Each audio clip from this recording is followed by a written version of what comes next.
this afternoon. Jenny and I certainly count it a privilege to be here with you. We seem to have a serious topic, but we're both a little crazy, so it could be comic relief as well. Just a disclaimer to start. Please hear us right to the end because some of it might be a bit scary and we don't want to scare anybody off or move anybody into a panic, especially board members. It's not our intention. But CA is a serious business. Serious boards for strong programs, and let's roll. So what is the core business of the CA program?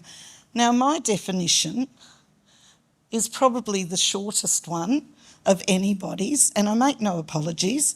It's what I call the plain English version for radio interviews, for bureaucrats and politicians. So if you've got a foot in the door, this is the quick version, and then you can expand depending on what sort of situation you're in. So to provide relationship-based one-to-one advocacy response to the usually ongoing needs of vulnerable citizens who have disability. So that's the short version. And I just think that that's a really I come with a business head, so that's the business head of me speaking when I'm speaking to people who know nothing about disability advocacy. So that's my version that I use. But for the board to maintain a legitimate CA program, there is the other. And so the board challenge, which is the primary focus, the core business, the relationship-based advocacy, or the other, sometimes otherwise known as the busyness. I call it the busyness. There's the business and there's the busyness. So heading up the busyness of the program will most certainly be seeking and maintaining funding, staffing and office space. Basics to open any business. So as I said, I make no apologies, I come with the business head. But for the CA program, there will also be responses to, demands by and legal requirements for the following. Now, I'm just going to roll this.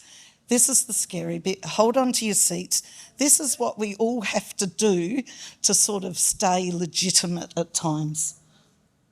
DSS, our funders, need that federal grant funding. That's where it comes from. DEX reporting is under that. State-based funding bodies, other funders, sponsors, donors, and constantly seeking such, always, budgets, financial audit, quality assurance audits now, WHS legislation and management, the tax office, always the tax office, the Australian Charities and Not-for-Profit Commission that we have to put a report into now, property rental and leasing and maintenance of the building. We've had maintenance this week. Salaries and wages, conditions of employment, vehicle lease and purchase, usage policy and maintenance, all to do with vehicles if you've got a vehicle, operational policies and procedures, constitution, your strategic plan, your business plan. You're working with vulnerable people registration for staff, advocates and board members, mandatory reporting, child protection. Then there might be further demands, requests and meetings. So we haven't finished yet. Disability Royal Commission, DANA, State-Based Disability Advocacy Network, and the National Citizen Advocacy Network. They're wonderful, but we just sometimes have questions and answers there too.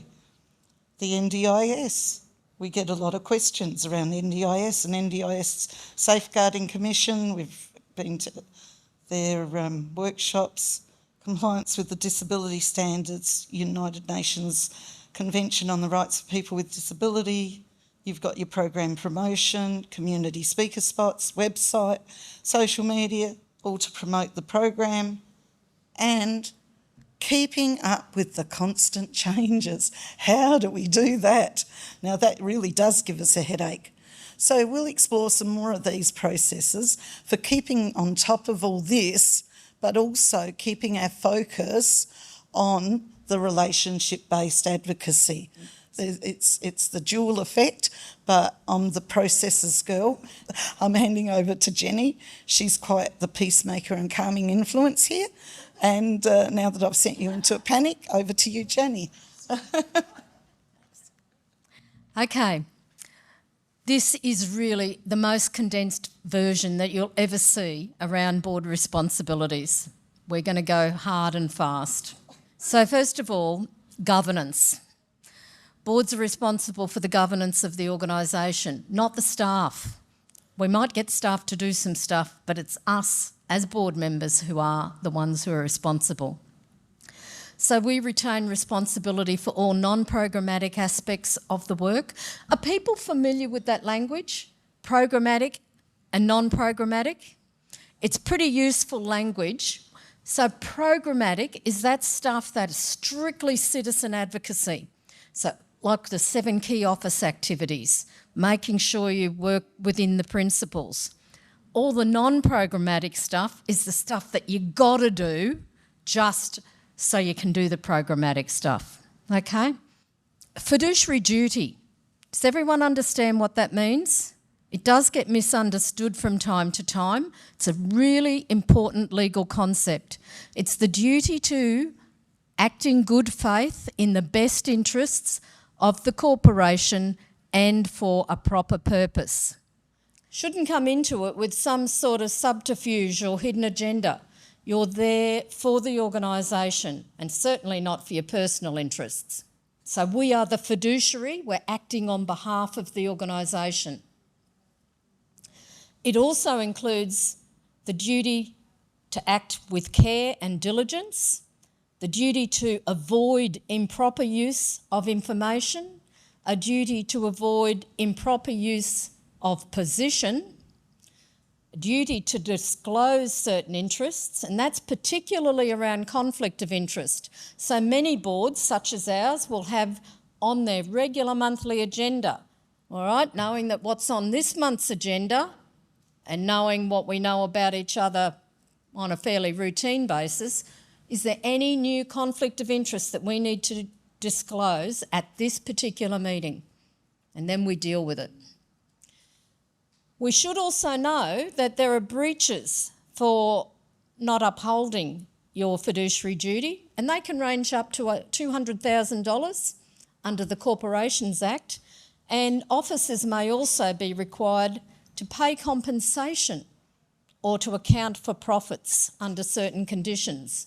So whilst we're not company directors, we still have some very serious responsibilities as board members.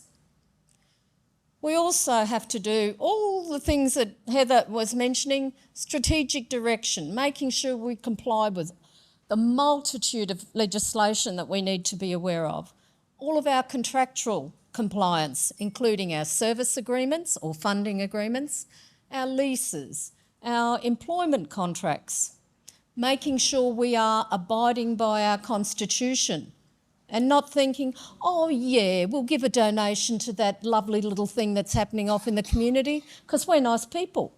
Well, guess what? Your constitution, 99.9% recurring, probably doesn't legally entitle you to do that. You stay within your boundaries. If people want to do that personally, go off and make that donation, but do not make it from your organisation. Quality management, and you know, we've got quality systems here and there for different purposes, including risk management, but quality management is also our CAPE. So the board is responsible for doing the CAPE. Sure, staff do a lot of the hard yakka around getting prepared and actually going through the process, but as the board, we are the ones responsible for ensuring that happens regularly. And, even more important, for following through with the recommendations and the findings. Otherwise, what's the point? It's a diversion. We've got to be serious and follow through. Responsible for all employment-related matters, including supervision, making sure our staff get good working conditions, all their entitlements. And someone said earlier, I think it might have been Bob, that it is really hard work doing this work. So we've got to be aware of how that might impact our staff and consider even having an employee assistance program available or something of a similar ilk, because if we can't engage with our staff because of the nature of the issue involved, at least we're doing the right thing and ensuring that they're getting that counselling support that they may need on the odd occasion. Ensuring appropriate records are maintained and kept, ensuring subcommittees meet as required. So some subcommittees will be ongoing, and for our program, the key office activities is a really important one. That's just a normal routine part of our work.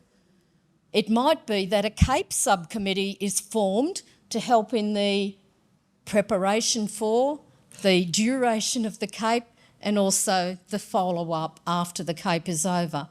And, you know, subcommittees can be formed for anything. Most importantly, I'd really highly recommend you realise that those subcommittees don't have to be exclusively made up of board members. You can bring in people from the community with specific expertise for the particular purpose of that subcommittee. Obviously, actively participating in all committee meetings and activities, ensuring that meetings are conducted efficiently and are not overly long. Everybody's got busy lives, but there is the opportunity, as people were mentioning earlier, for boards perhaps to develop a little routine or even a culture where they might have a breaking of the bread or eat together before the meeting, before you get down to the tin tacks. We specialise in Tim Tams, thus the size. So whenever we have meetings, whatever it is, we have Tim Tams. We know every brand, or no, every variety there is. You do your own thing. Ensure proper meeting procedures are upheld. Even though you might all be good buddies, make sure you do it efficiently, effectively, but properly. And make sure the records are kept. Those minutes can be powerfully important on the odd occasion when a serious issue arises and you do need to go back to double check exactly what was agreed upon. Ensure that the ebbs and flows of the organisation's business are well managed and that all commitments are met in a timely manner. All your acquittals, all your audits, the quality requirements, and those are ones that are often externally imposed. The ones that we impose internally, our CAPE evaluations, they're much more important in my eyes and much more exciting, but you've got to do what you've got to do if you've accepted money from a party that has a prerequisite that you engage in these external evaluations of other sorts. Boards are responsible for the culture of the organisation, keeping an eye to the principles, to SRV, to reference CAPE in all that we do, particularly when some of those difficult, tough decisions come along. What does CAPE say about this? And I can tell you, our program is going through some really serious issues right now. It's almost like the guide. What do we do under these conditions? Sometimes we can't have a ready answer, but at least we know we're making a conscious decision even though we're not following CAPE to the T. And that's tough. That's a compromise that sticks in the craw. You must keep all your members, supporters and contributors engaged, however that may be for your program. It's great to host events when you can. Advocate get-togethers are really a great opportunity, not just for that engagement, but for learning opportunities. We have a quarterly pizza night. Nothing flash or special, but we always have a guest speaker or someone who's going to speak on a particular topic. And oftentimes that topic's decided upon on the basis of what advocates are feeding back to us about some of the current issues or themes that relationships are experiencing. Always celebrate a program's successes, however small they might be. And as I said earlier, keep that history happening. Keep it written up. Don't wait till 15 or 20 years down the track. Boards are responsible for supporting their staff, providing encouragement to staff for their efforts. Notice their dedication. Notice their achievements.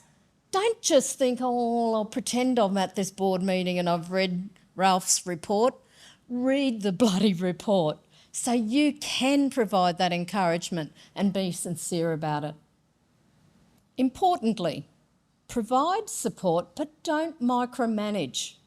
You don't like people breathing down your neck, so don't do it to the coordinator and indeed to any administrative assistants you may have.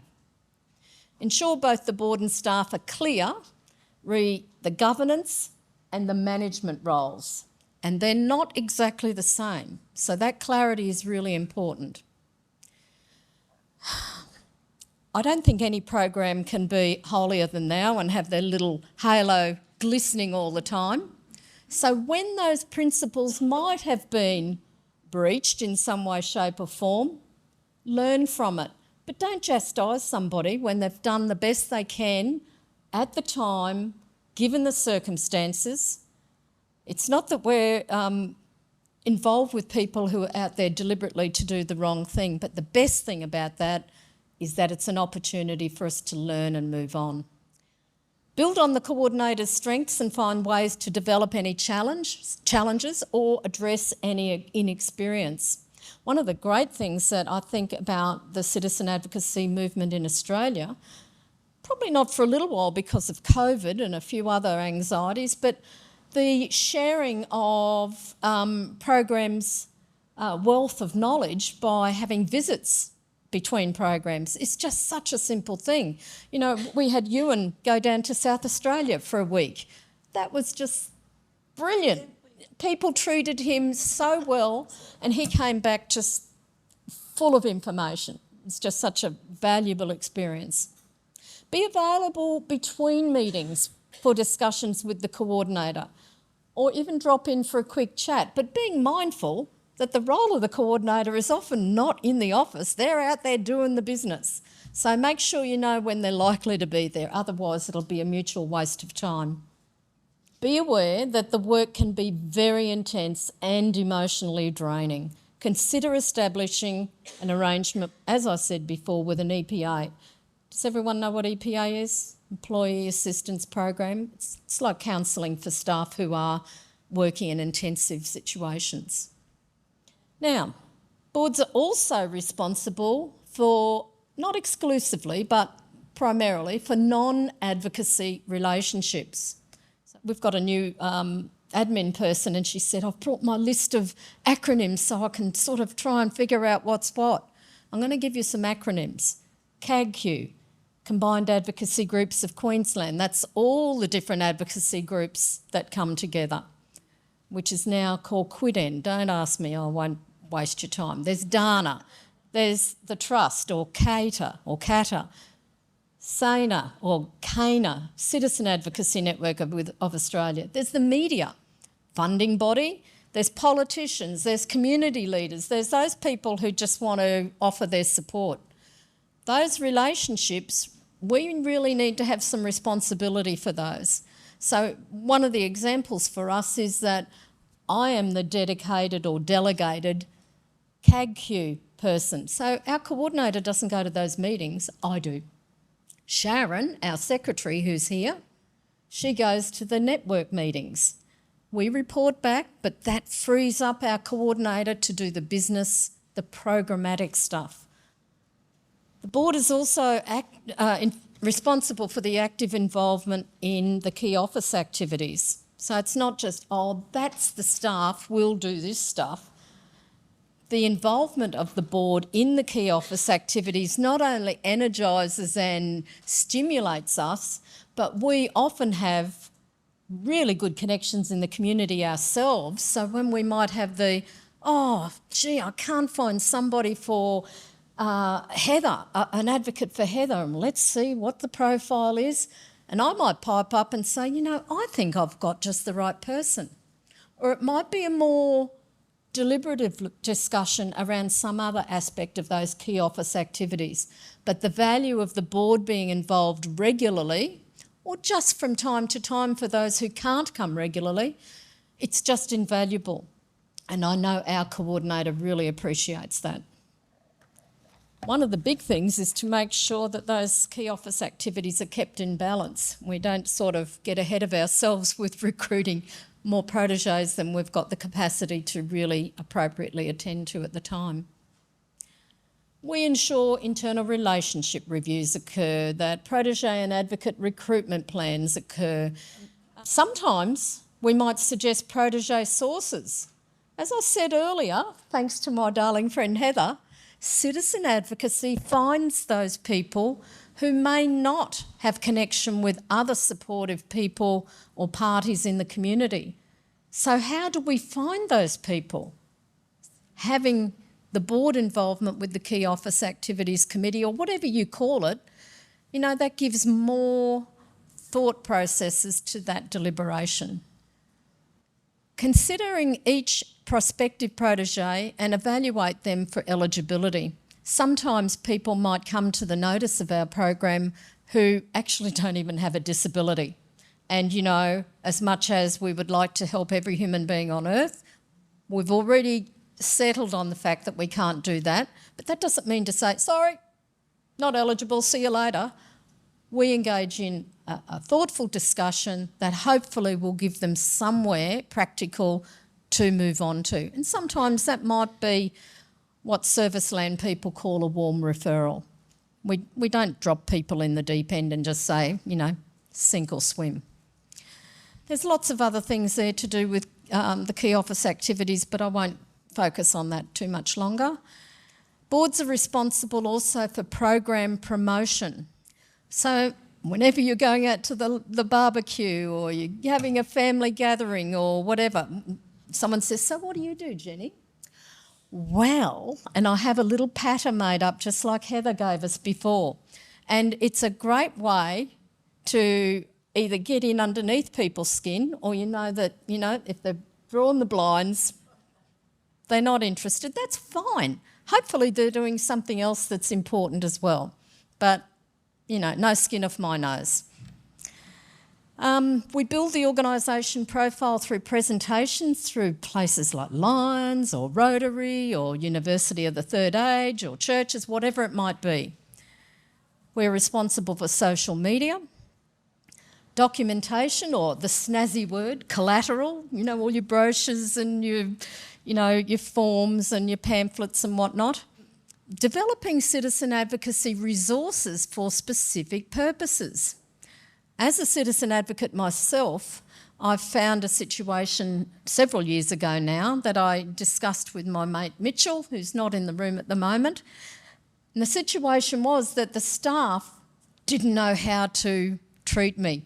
They were a bit wary, so they darn well should have been. But what we ended up doing was doing a one-page A4 information sheet just to explain my role and how they can support my protégé in our relationship. Certainly not the be-all and end-all and hasn't made things brilliant, but at least it's helped inform people that they have a responsibility to support this relationship by virtue of their particular paid role. And of course participating at citizen advocacy conferences and events and other relevant community activities. Boards are also responsible for fundraising. I'm absolutely hopeless at fundraising. I can't even sell a raffle ticket, but we are responsible for all of those things, including things like soliciting donations. But interestingly, ensuring that our assets are actually used as best as they possibly can to achieve a fundraising or an extra income stream objective. Making wise choices about banking options and, let's face it, actually conduct fundraising events if that is a skill set somewhere within your board makeup or even your membership makeup. Boards need to commit to their own learning, ongoing learning, and indeed teaching where appropriate. I'll be delivering a session on the Citizen Advocacy Study Group, and we have regular attendance at those by board members. Boards should also read CAPE reports of their own program and of other programs, do as much citizen advocacy reading as possible, host a citizen advocacy related event, learn about other forms of advocacy. And again, as I've mentioned in the earlier presentation, one of the benefits there is so that we can get clearer and clearer about what's so different about citizen advocacy as compared to the other forms. It's not that we're better, it's just that we're different, and we need to understand that so that we can explain that in a healthy way There's a few other things I've got there, but I'm going to finish on the most important one from my heart, and that is to themselves become an advocate when the opportunity arises. Don't think you're going to register somewhere, but when the time comes when the profile of that prospective protégé is screaming Jenny Smith, don't be afraid to put up your hand, even though you think you're going to muck it up. It is the most amazing experience and the one that's going to enable you to do your role as a board member of a citizen advocacy program 100% better. Over to my mate. So how does your board maintain a legitimate CA program satisfying all the requirements, the busyness, while keeping the major focus on the program core business of making it and maintaining, or should I say also sustaining, some good matches? So just an important reminder here, it's the CA program that makes the promise to the protégé and makes the commitment to support the advocate.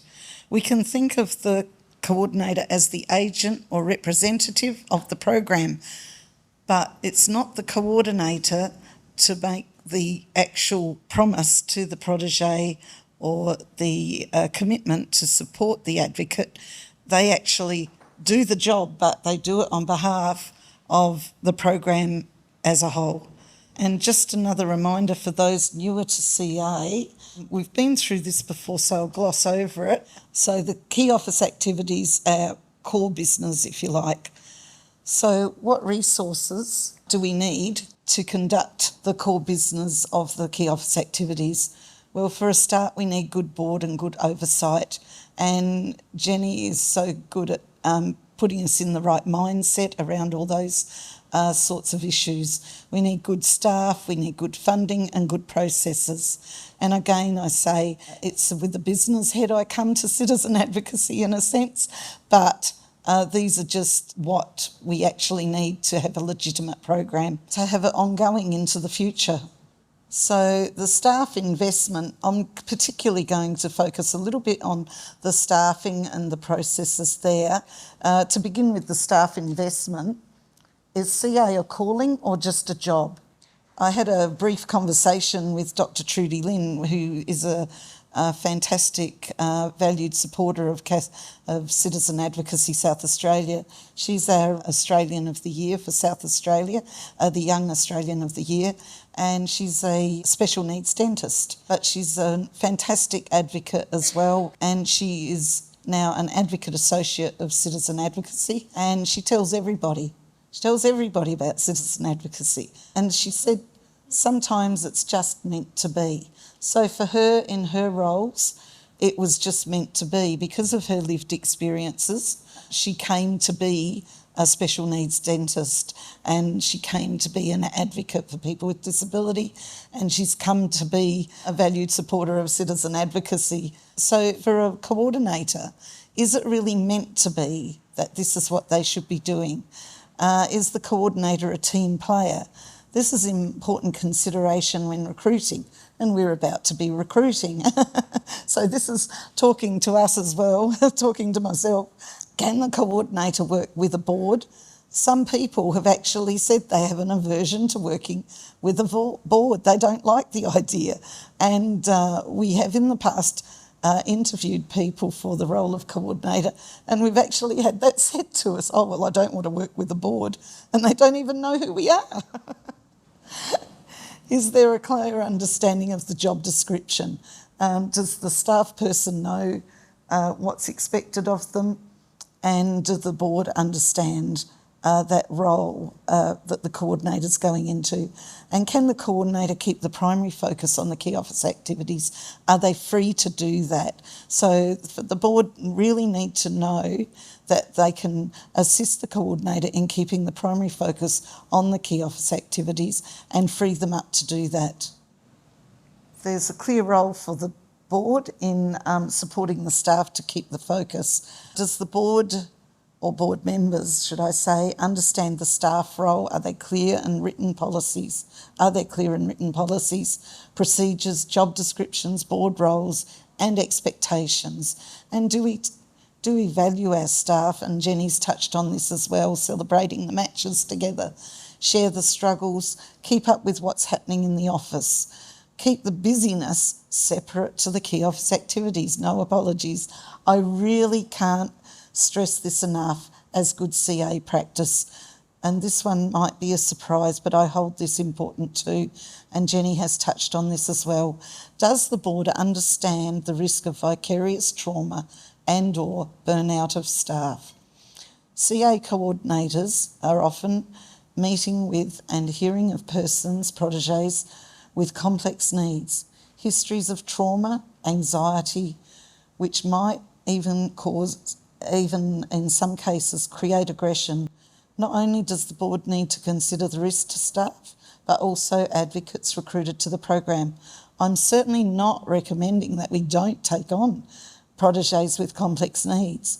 Certainly they are deserving of a better life, and what a better way than citizen advocacy and providing an advocate for that person. Just one person to be in their corner can just take away all the aggression, as I have experienced in the life of a protege that I support.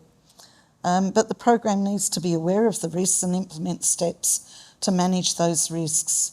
And Jenny touched on the mental health of the staff and offering support as needed. There can be situations arise and the board need to be made aware of those, and we are duty bound to offer appropriate professional intervention.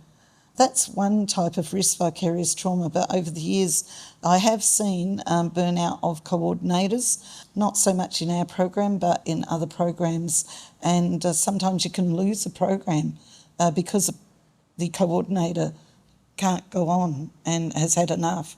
And if there's not the support around the program by the board, it's easy to lose a program even just through that.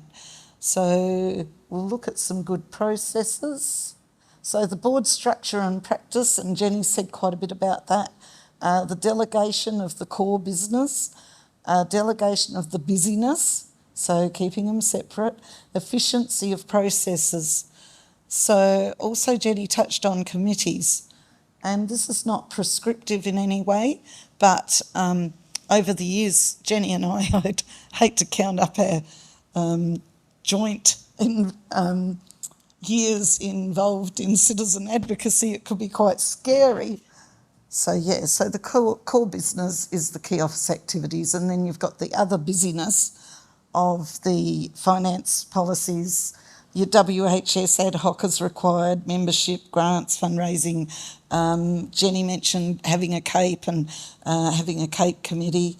So your finance might be pretty regular, as is usually either monthly or bi-monthly before a board meeting.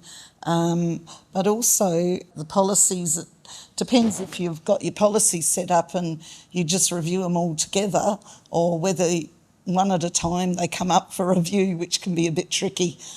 So, the policy committee might get together on that type of stuff. And your WHS and ad hoc stuff, it's all just as needed. If a grant comes up, then the grants committee get together.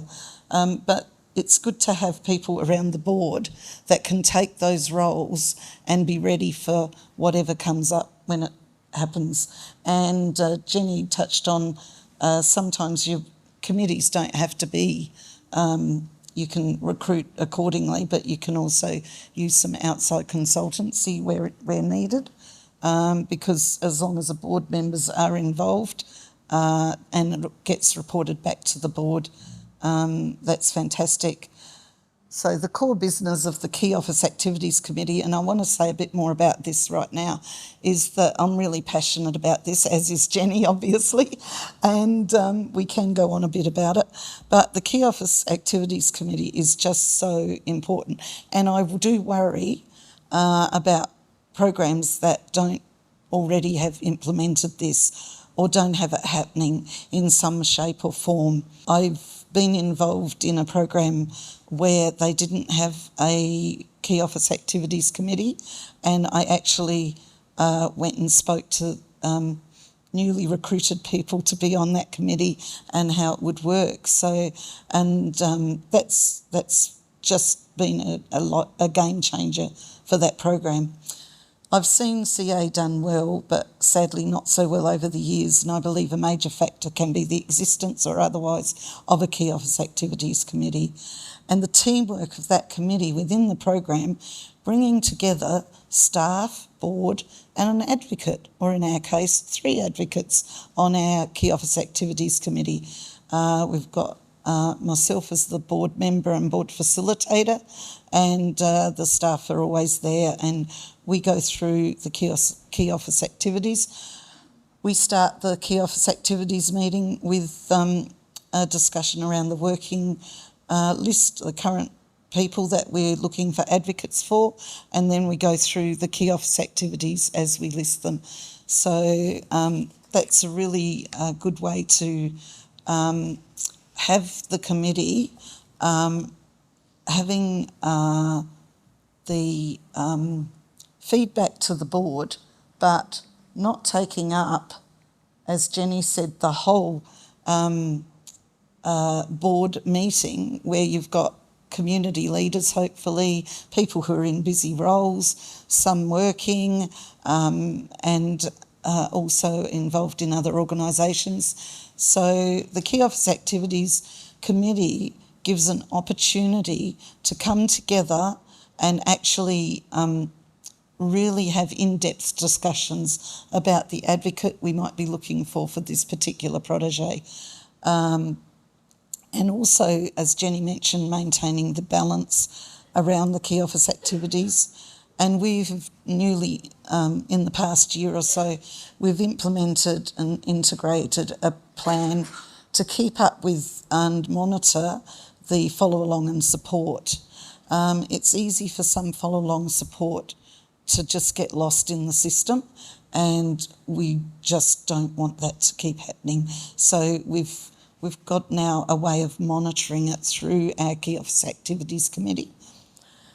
And the committee needs to focus on the previous internal relationship review. Jenny mentioned the use of CAPE in the committee as well, and measuring things against CAPE. And also whether there's anything in CAPE that needs to be addressed, or with your review that stuff might come up that you need to readdress in the Key Office Activities Committee. It's a good place to do that.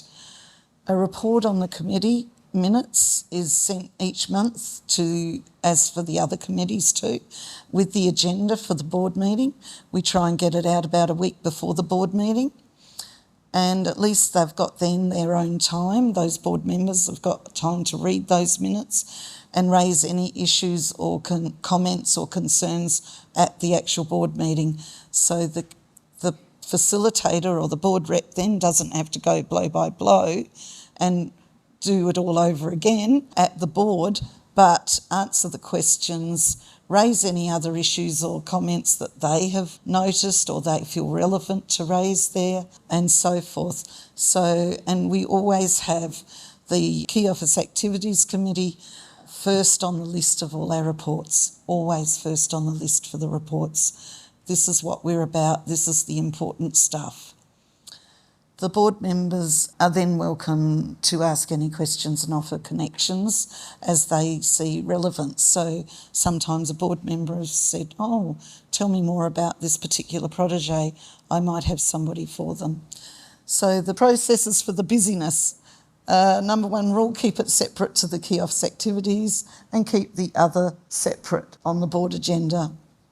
Delegate, use the committees to delegate. Delegate to individual board members. Budget and plan for separate admin support as you're able to do that.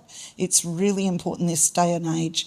When CAPE was first written, board members were able to do that. The demands now on the busyness are so high that, you know, we could easily drown. Attending other meetings, requests, etc. Ask, is this something we need to do? Is it CA? Is it imperative in support of the program? We get a lot of requests to be involved in all sorts of things, But that's one thing that we really need to keep asking ourselves, is this CA, do we really need to be doing this? And say no. Yes, be prepared to say no. Get tough. I love it. I've said no. Board member focus. Meet the protégés if you can. Hear their stories. Meet the advocates if you can. Hear their stories. Visit or join a key activities committee. Drop in on advocate orientation. Become familiar with CAPE. Attend learning opportunities, as Jenny has already suggested, or visit another program, or do a day in the life of the coordinator. Protégés will be the first consideration and the beginning of every decision, and CA is a fabulous journey when it's done right.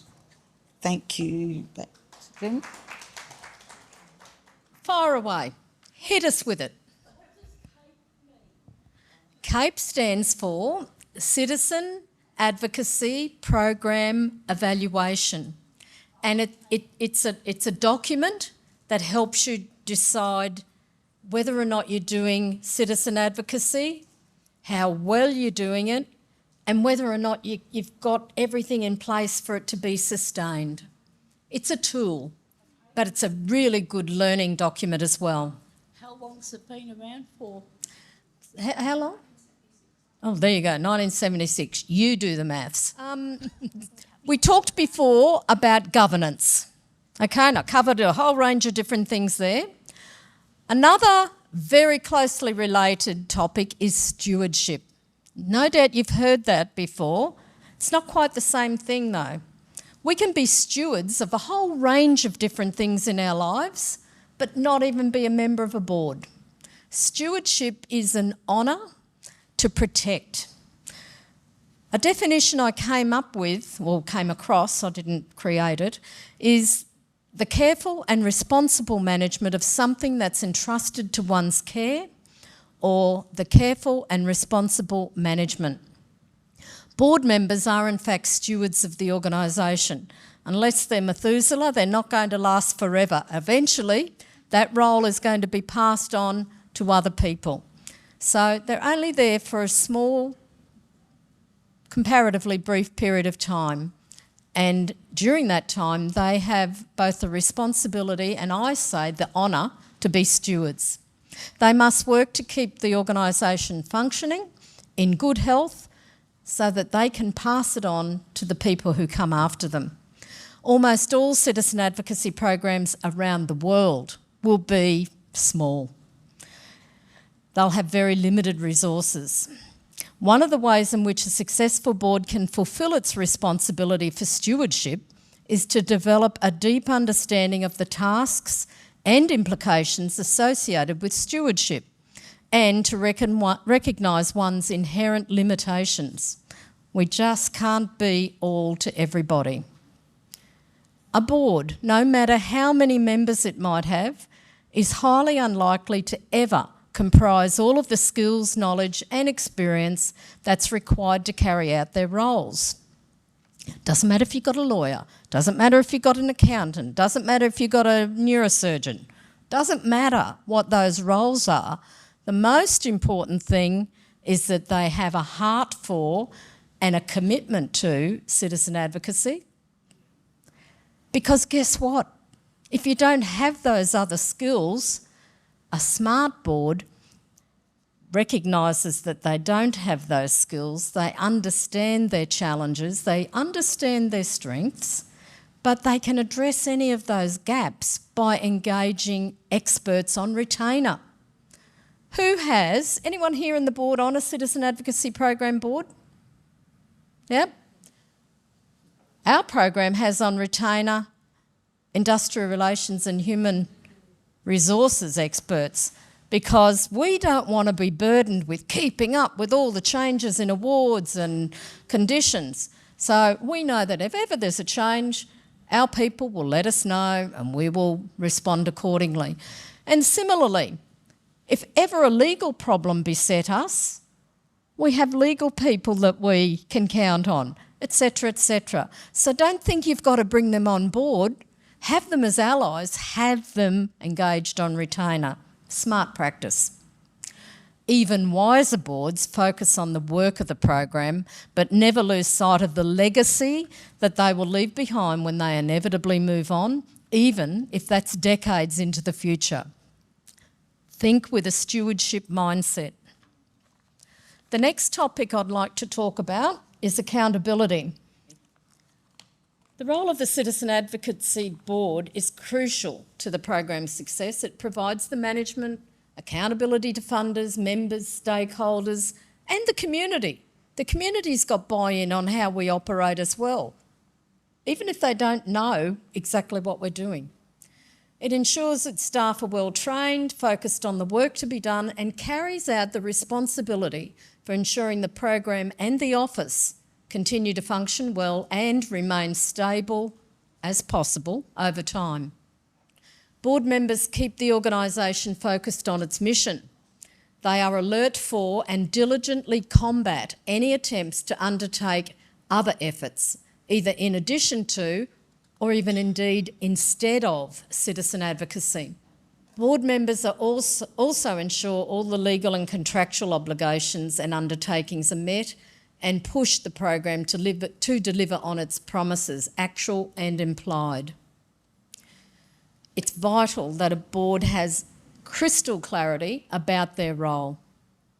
They must know its raison d'etre. I love saying that, it's French, it sounds exotic. It just means your reason for being, purpose. You've got to know what you're administering, what you're managing, what you're responsible for. Know the mission and the vision. Know the values that drive the work. The values for a citizen advocacy program are somewhat different to many other community organisations. There will always be crossover when we're trying to generally help people, but citizen advocacy and indeed most disability advocacy will have slightly different and sharper values. Know the principles that shape the work. So the citizen advocacy principles is not exclusively the work of the staff.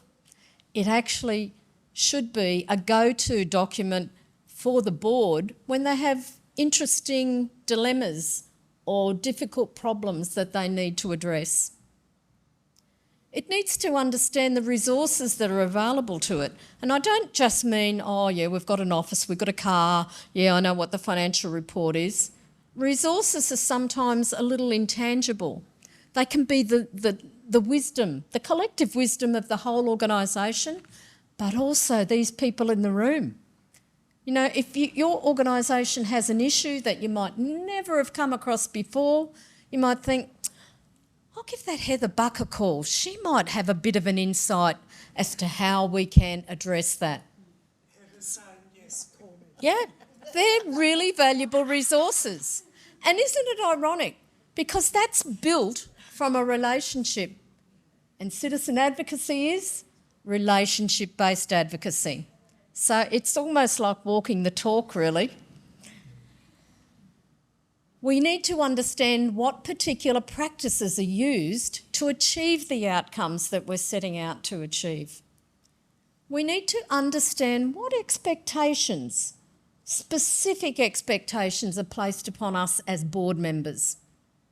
We need to resist temptations to build an empire. We don't want to be a citizen advocacy program and a lawn mowing service and a financial advice service. We just want to do citizen advocacy as best we can. That's it. And we need to deeply understand and keep revisiting the need for safeguarding the program. That is a really clear and key part of stewardship, safeguarding the program. Okay, I want to finish by talking about our own internal relationships, because that's part of safeguarding.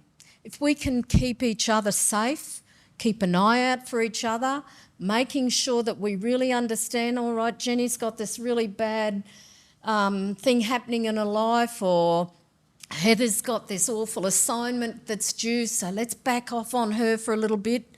If we understand the pressures that each of us are experiencing, and appreciate their need for either additional support or to be backed off from, that keeps the board relationships running well. So having close, mutually respectful relationships between staff and board are very important. Can only occur when each other's roles are clear and reliably undertaken. So no use us having a coordinator or indeed an admin person who we're expecting to provide regular reports, but they're not producing the goods. And equally, it's no use the staff doing brilliant citizen advocacy work and we as board members are sitting back and falling down on the job. We've got to be reliable for each other. We have to ensure that the key role is to ensure the sustainability of the program, and again that comes back to that stewardship mindset. All of us have valuable contributions that we can make to the program, particularly when planning for the future. And again, that's not a future where we're trying to build big or do different things. It's a future where we're trying to keep improving what we do, supporting the citizen advocacy movement, each other, and keep on learning on how we can finesse our practice, not the model, but our practice, to make sure that we're in that mode where we never seek to sink into complacency. Each person needs to understand their strengths and challenges that each other face. I've said that.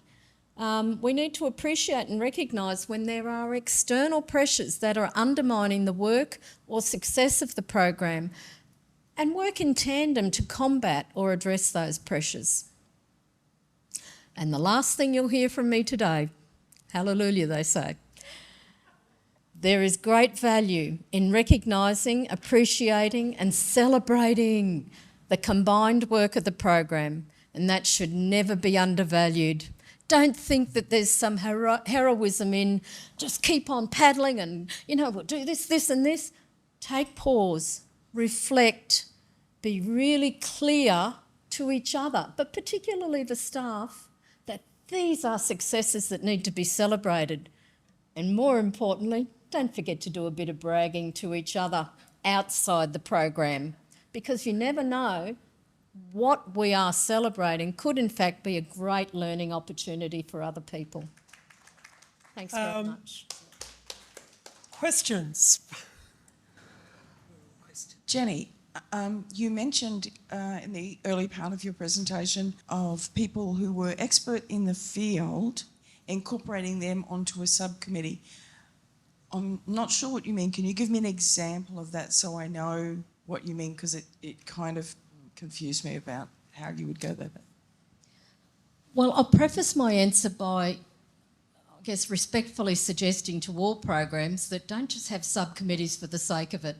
Really have a clear purpose for it.